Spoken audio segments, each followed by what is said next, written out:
course, we'll start with an open question. What kind of adjectives would you use to describe Stan? Stan is, I'd say he's cerebral, he's very smart, and very deliberate in the way he approaches politics. I knew him primarily through politics, but I always respected Stan because he would decide what issues needed to be addressed, whether it was being mayor of Jamestown or in the Congress, and then he would formulate a path forward and, you know, find allies and people who, you know, could refine his ideas, and he was very successful, and of course in his political life he was very successful. But I met him actually in 1969.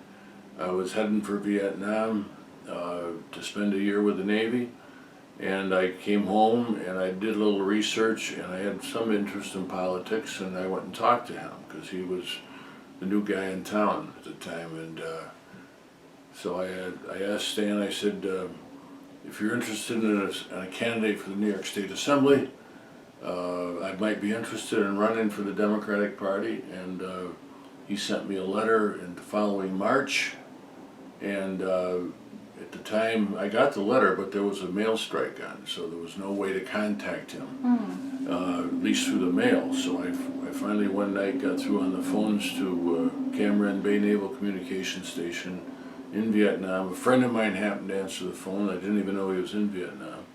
And he sent a telegram to Stan saying Rolly will run for the job. So I did end up coming home. I won a primary election, but I lost the general election that year. So that was how I got started in politics and got to know Stan Lundine.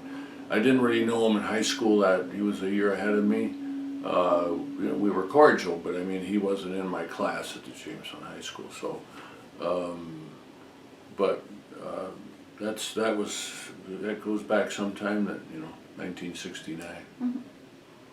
And I would say Stan's approach then was, like I say, very deliberate and substance driven. I mean, if the city of Jamestown needed new parking ramps, he would formulate a way to get that done, and he'd pursue it. Or if the urban renewal needed to be done, he'd pursue it.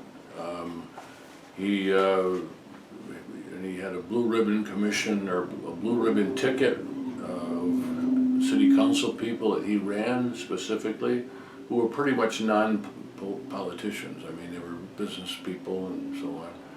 And they got elected, and so a lot of great things got done, I think, when he was mayor of Jamestown. And then, of course, later on he ran for Congress, and we were all involved in that political campaign. So, but yeah, I'm glad there's Stan, happy birthday to you. And nice of you to do everything you're still doing. Is there any particular story of when you knew Stan that you think should be put in the video, or a story between you two or of him that you really think highlights his character? You know, everybody's probably going to go back to the special election in 1976. I think which was an important thing, he ran and got elected to the U.S. Congress in a special election. And basically put together quite a team in a short amount of time, and I think the Republicans never thought it would happen. There'd never been a Democrat elected to the Congress. At the time, was the first Democrat that had ever been elected, well, in 100 years anyway, had been elected to the Assembly. So I was, at that time, I had a political office, and it included most of Chautauqua County. But that special election was very memorable, and you know, it sort of electrified the people interested in politics around here, and Stan became our congressman.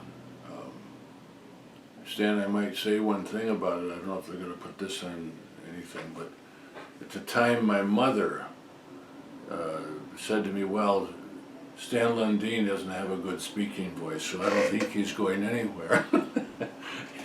I said, after the election, what do you think about that, Mom? I was wrong, she said. But I think what my mom was referring to is that Stan tends to be cerebral, like I say, and he speaks with authority, but not in a deep booming voice kind of way. He lets you get engaged with your ideas. So anyway, my mother was wrong, and Stan did get elected. And there's another story I might have later on I could tell you about when he ran for lieutenant governor. But anyway, I hope I've answered a little bit of what he asked me. Yeah, yeah. And if you want to tell the story for the lieutenant governor too. You know, I had been in the state assembly for 8 years, and I did not run again. So in 1982, I decided it was time to get out and go into private sector for a lot of reasons. And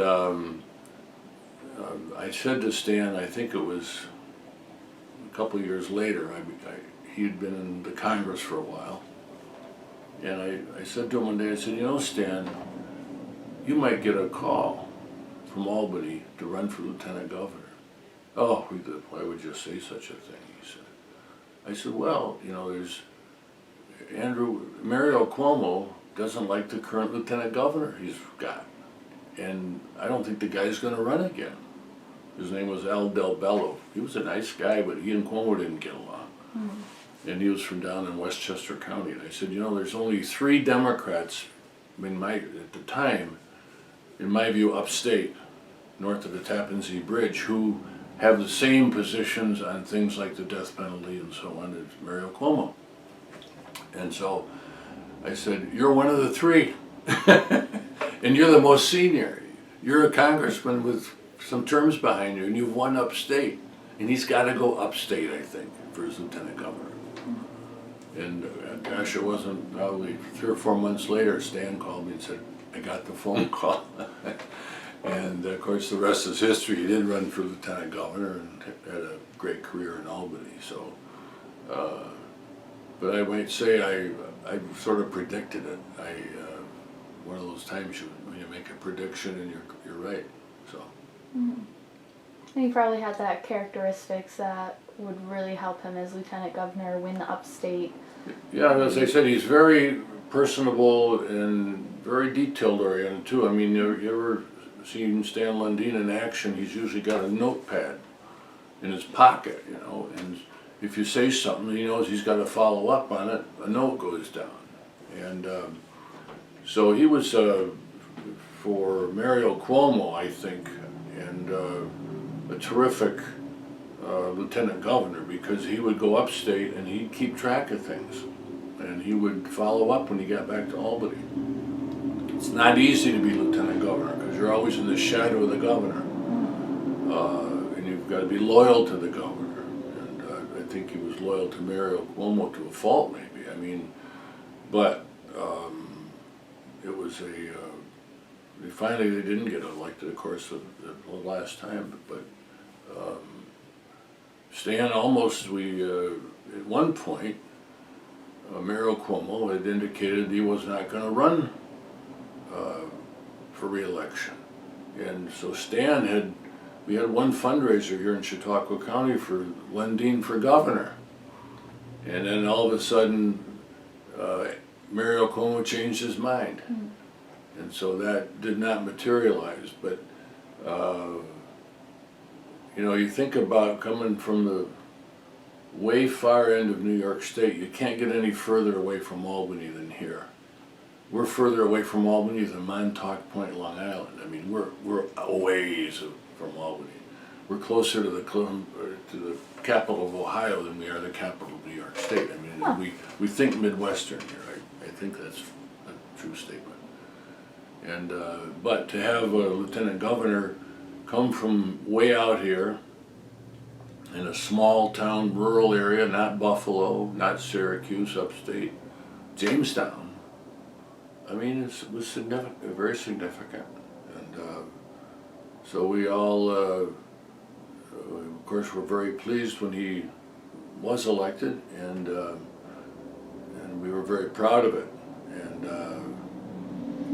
Stan he's not one to blow his own horn, but it was a very significant accomplishment.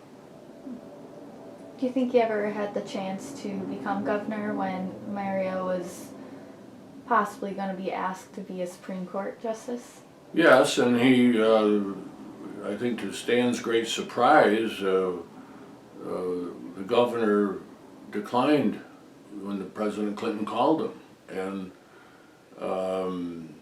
saying he needed to stay in New York. I mean, Stan, I think he'd confided in Stan that he would love to be on the Supreme Court. And Stan had worked to help him with it, and then it all just, to everybody's surprise, Mario Cuomo went a different direction.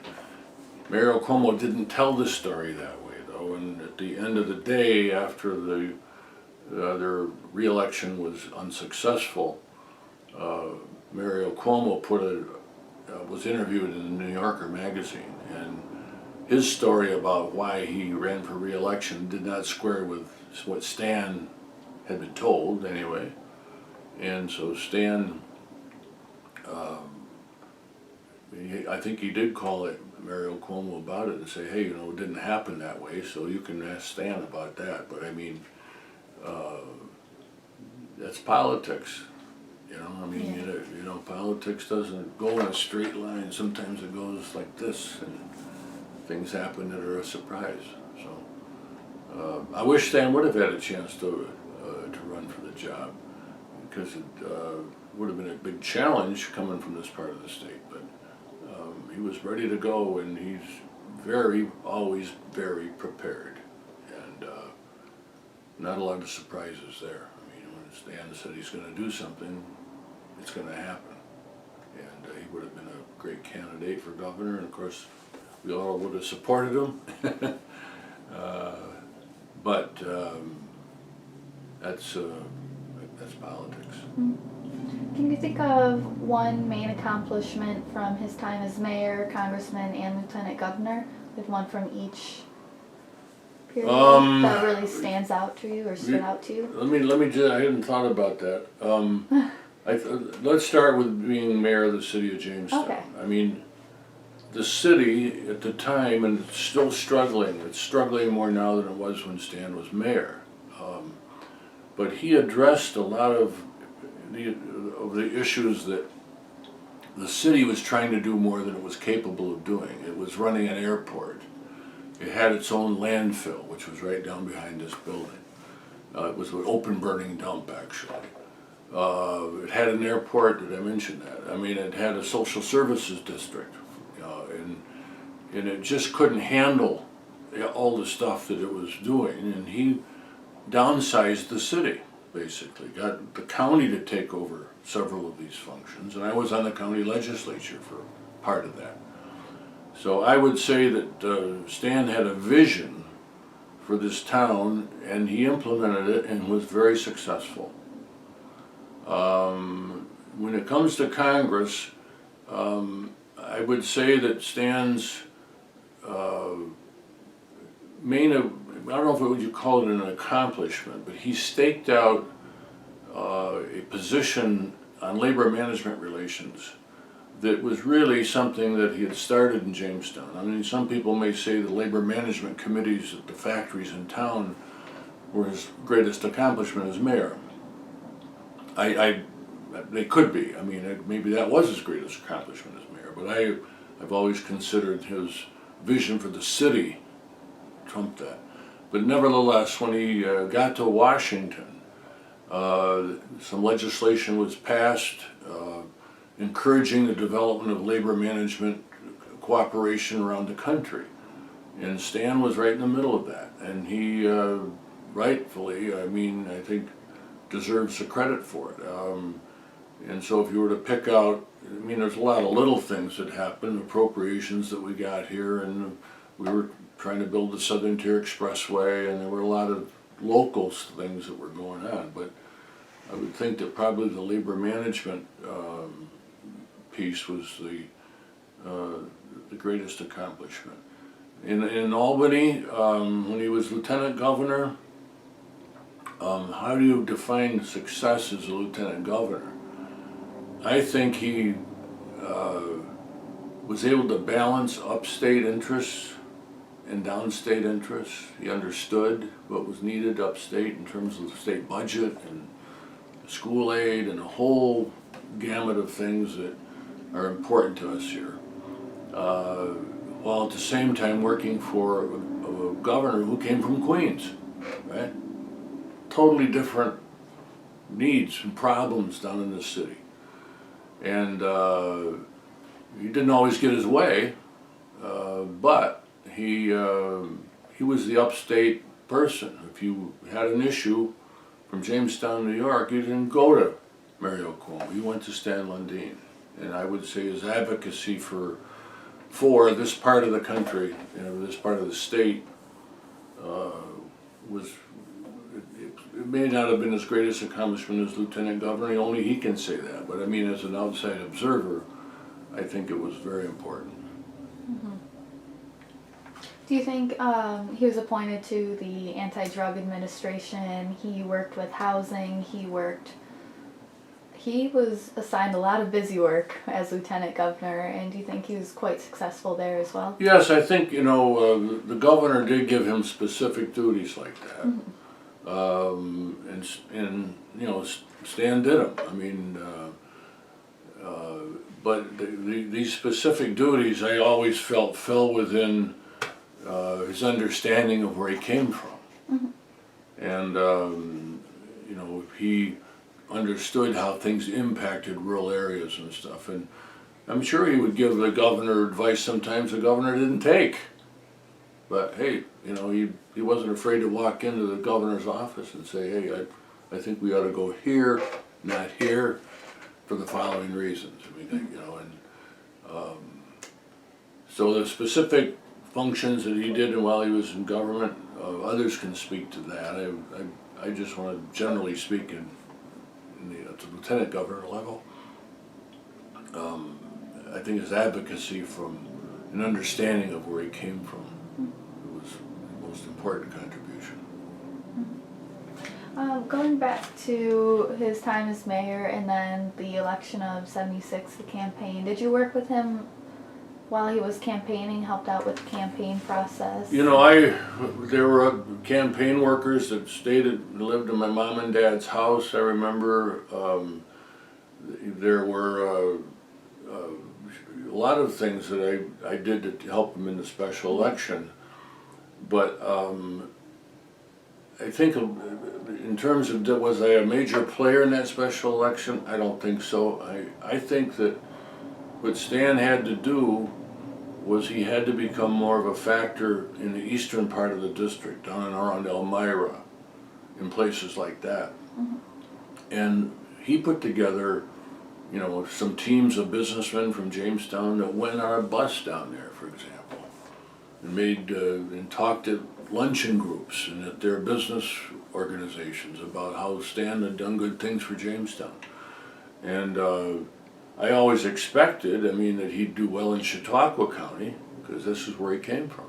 Mm-hmm. And I represented Chautauqua County, so did I help here in this area? Yeah, but did I travel down through the district a lot? No. But others from my father-in-law at the time owned a business here in town. I know it was quite a surprise to people when he hopped in a bus. He was a Republican and went down and advocated for Stan down in Elmira at some kind of a meeting. And I think those kind of things were very helpful. Yeah. How significant was it for Stan Lundine to win around here, being a Democrat? Well, like I say, the default politics of here, and you grew up in Cattaraugus County, right? Very Republican. The default politics are still Republican around here, more so now than ever, maybe. And at the time, I lost the election for the Assembly in 1970, and Stan asked me to run for the county legislature in '71, and I was elected. So I spent 3 years in Mayville as a county legislator, and he asked me again to run for the state assembly in 1974. I said, I'm getting out of law school, I think maybe I should go try to be a lawyer. We think that you just had a good start the last time. It's been 4 years. We think the current incumbent is vulnerable. And so I talked it over with my wife, and we just decided to run one more time for the assembly. Well,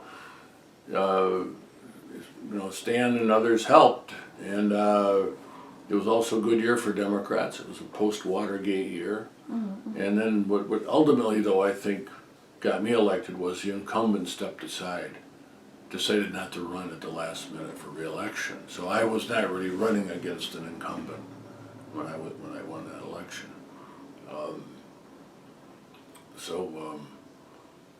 That was, but Stan was pushing me to run for the state assembly again, and that time I won. Mm-hmm. It's a lot more fun to win than to lose, by the way, in politics. For sure. But somebody's got to lose. Yeah. So at my first election, I lost. And so, probably his help and his aid, his guidance.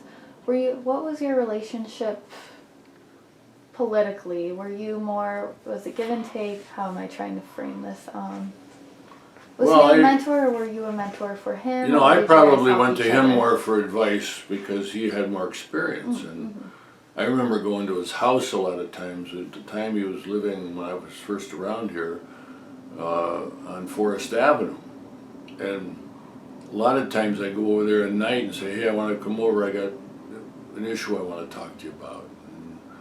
And we'd sit around, and there were other younger guys like me that were helping out. And, we would strategize a lot of it, you might say, over a beer after dinner in the Lundine living room. When he was in City Hall too, I could always go up to City Hall, but in City Hall you always got issues coming on of just government, you know what I mean? Well, I'll tell you one funny story about Lundine. I don't know, maybe he'll tell, somebody else will tell it, but when he was mayor, I think he told me this, so I wasn't there, but I heard the story. You always get complaints from people, when especially a mayor does. My street's not plowed, there's a pothole out in front, and I'm banging my car up by going over it every day.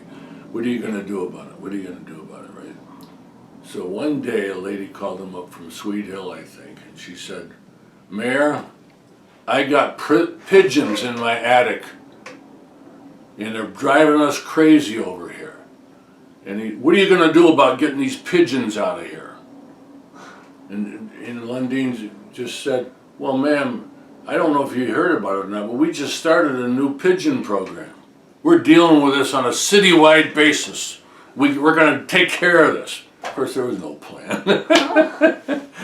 She never called back. So Lundine, he took credit though for getting rid of her pigeons, I guess, but she never, that I know of, ever called him back to complain again. So, but I thought that was pretty witty on Stan's part. I mean, there's some things you don't have an answer for, right? Mm-hmm. So in this case, he said he had a pigeon program, and she didn't question him about it. Well, what does that mean? But we all laughed about it. Sometimes that's the best thing to do. I mean, when I was in politics, there's sometimes things you can't really do to help people, and usually you'll tell them. But he was telling her in a way. He thought she'd get the joke, but I think actually thought he did have a pigeon program. Wow. Well, speaking of his problem-solving abilities, Stan was known as a problem solver, and I've read that multiple places. Is there another story that you can think of where... Other than pigeons? Other than pigeons? Well, I would go back to the vision for the city. Mm-hmm. And Stan knew that when he was first elected, that it takes more than the mayor to effectuate change. And he recruited a person like Miles Lasser, who was a certified public accountant, big name in Jamestown. And Miles was a Democrat, but he wasn't really a guy that wanted to get involved in elected politics. He talked him into running for the city council. Randall Chadwick owned mattress company, Jamestown. Again, I mean, I think he likes Stan, and he was a Democrat as far as I know, but he didn't really, Stan said, well, I want you to run for this seat in the city council.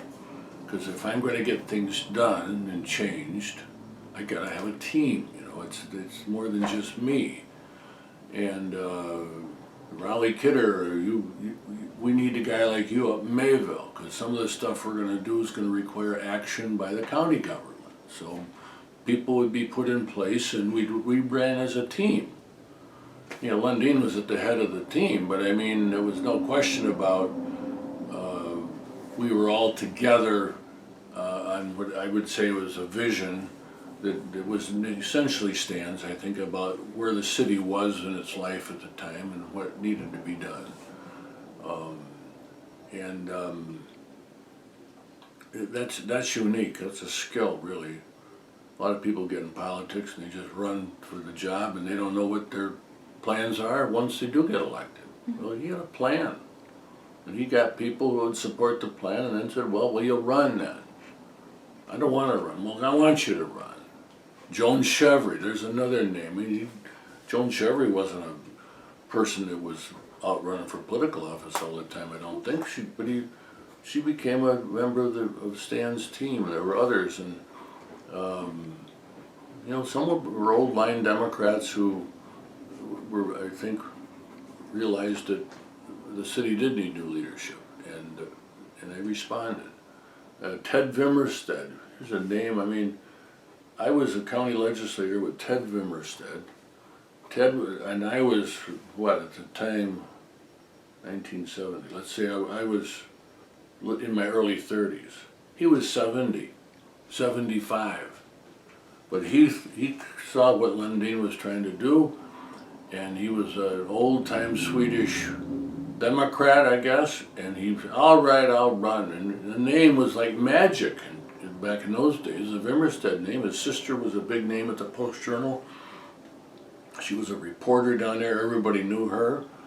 And so here I was running with a guy twice my age, but we were all, why were we running? Well, Lundine had asked us to do it. And I give him a lot of credit for team building. I mean, I think it's not often a gift, you know. Some people have the gift, and Stan had the gift. That's kind of how he built his team for the blue ribbon ticket. That was it, yeah. Those people he selected. I guess I was on the blue ribbon ticket at one point because I was running for the county legislature, but yeah. I didn't consider myself to be, I think established business people and accountants and other professional people, it was important work, and he got it done. And that blue ribbon ticket, it was new, it was something people haven't done before, getting a group of... I mean, it was Stan Lundine and the blue ribbon ticket. Yeah. You know, so people go into voting, they were voting for Lundine, but they were also, they knew who he wanted to have with him, you know. And I'm trying to think of Jim's last year. There was a Republican from up on North Main Street.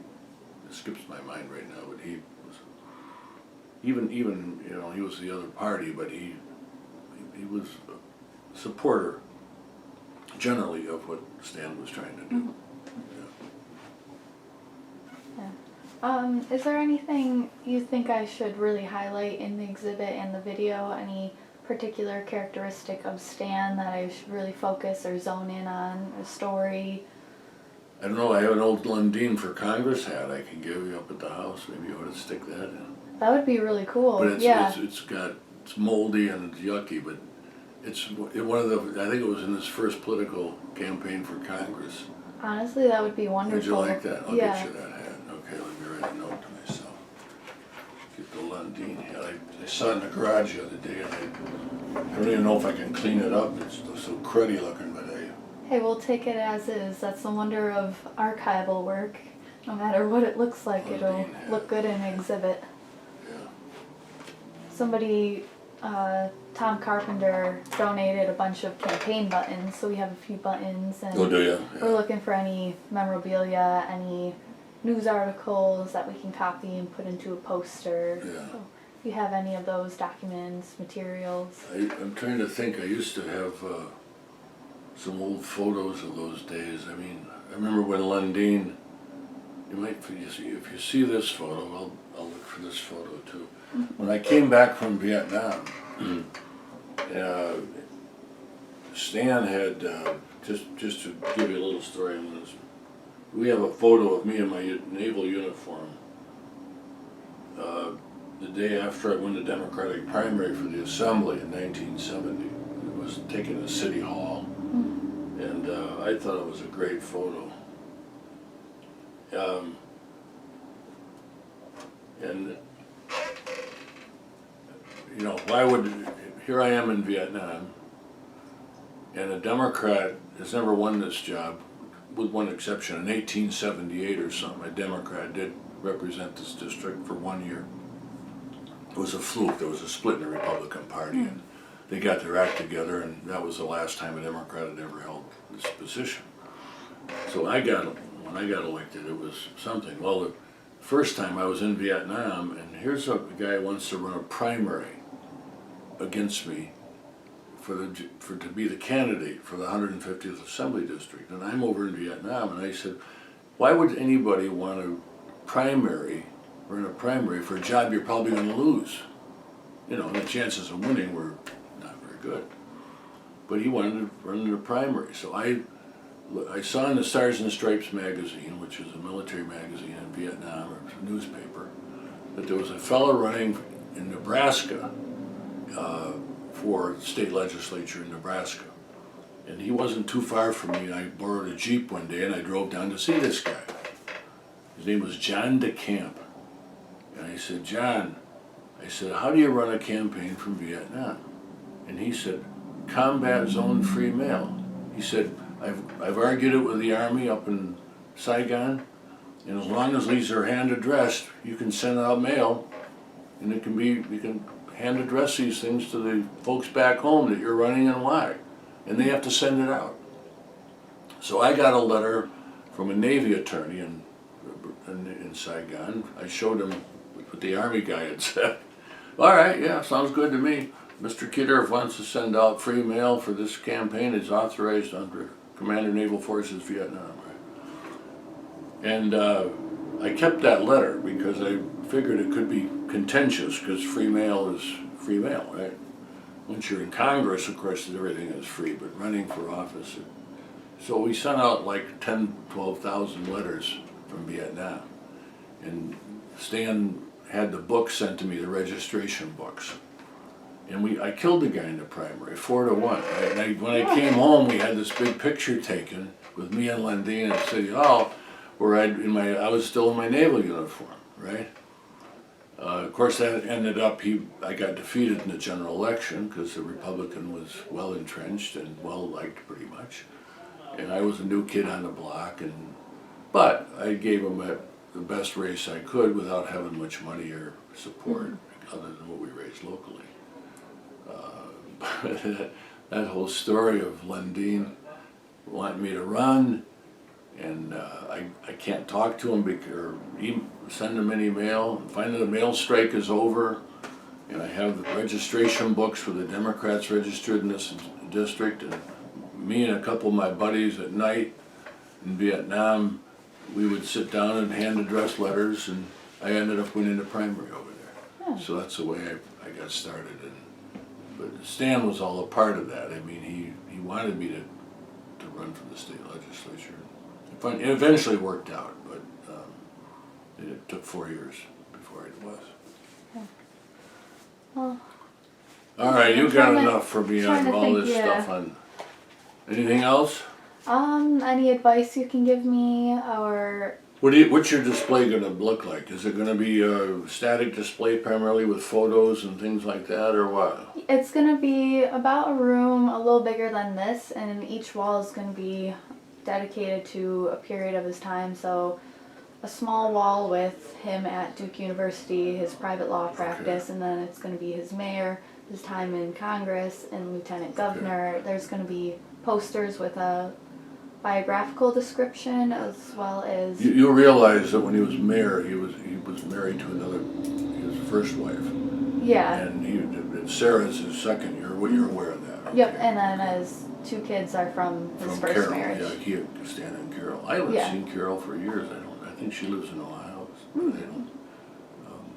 She's remarried and I guess has a nice life down in Columbus, but I wouldn't know her to run into her anymore probably. But yeah, I don't know. I'm glad you're doing it. So I don't know. Is Sam Morgani is helping organize the event, right? Yep. He's organizing the invitations, the September 8th event. Have you met Sam? Yeah, he was down in May, and I sat down and talked with him. I think he's in Washington right now, so we've been having phone conferences. You know, We can have one with him at 11. He cut his teeth on politics working for me in Albany. Ah. When I was in the assembly, Sam was one of my staff members. And he was very interested in politics and government and came to Albany and we became great friends. And I met his wife in Albany. Sam met his wife there, Peggy. And yeah, so I'm glad. Yeah, he's a very knowledgeable man. Oh yeah. Very smart. Yeah, Sam. But Yeah, so when you're talking to Sam sometime or Morgani, ask him about the killer bees, his effort to stop the killer bees. he would put out a phony newsletter on my stationery down in Albany, and there was concern about these bees coming up from South America and they were going to be a big problem and everything. Sam had a whole program. It was all spoof. It was all nonsense, but people down in Albany would go nuts about this because it would come out on my station. oh my gosh.